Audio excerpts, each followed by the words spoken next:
Float glass production suffers from quality challenges at multiple stages. This could result in uneven thickness, surface irregularities, leading to a compromised structural integrity that again leads to a reduced product value. Quality inspection can be done on the moving ribbon and slabs after cutting. Also, there is a need expressed by the industry for indigenous systems to increase Atmanirbharta to get better control on data, service, support, and cost of implementation. The flow glass quality inspection occurs in the following 5 stages. That include post-flow thickness measurement, coating inspection, inspection of the surface walls, inspection of the glass plate, and finally inspecting the rack placement. What UchitaDrishti is currently focusing on is to inspect the surface faults. This may include common surface and edge defects such as scratches, streaks, bubbles, uneven edges, cracks. Also, contamination and chemical defects that may include foreign particles, dust, dirt, sand, impurities, and so on.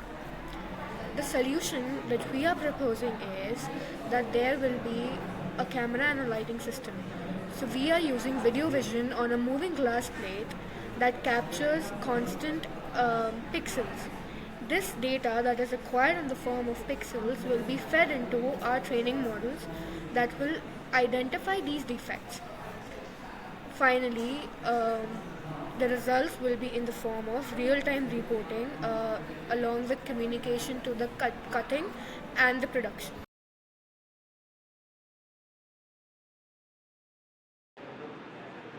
So let's look at the data pipeline. Uh, this is where the input feds into the pre-processing of the edge system. There is image acquisition, noise reduction, normalization, ROI extraction, tiling, and image stitching. So this is how our data pipeline will look. Our edge system consists of a Jetson Oren NX and various frameworks such as DeepStream, TensorRT, and OpenCV. The results from this edge system are fed into a trained model.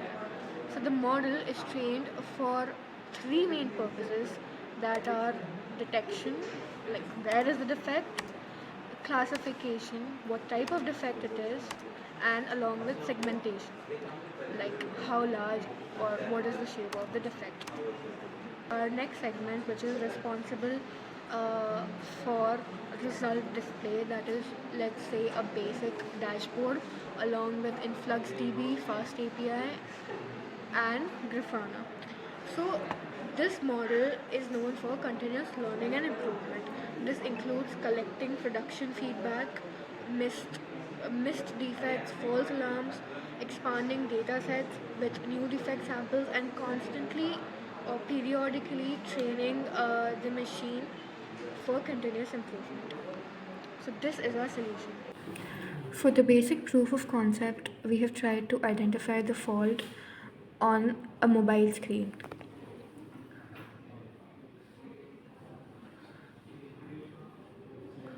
The results show 0.98, that is 98% confidence that the following mobile screen has a defect present in it.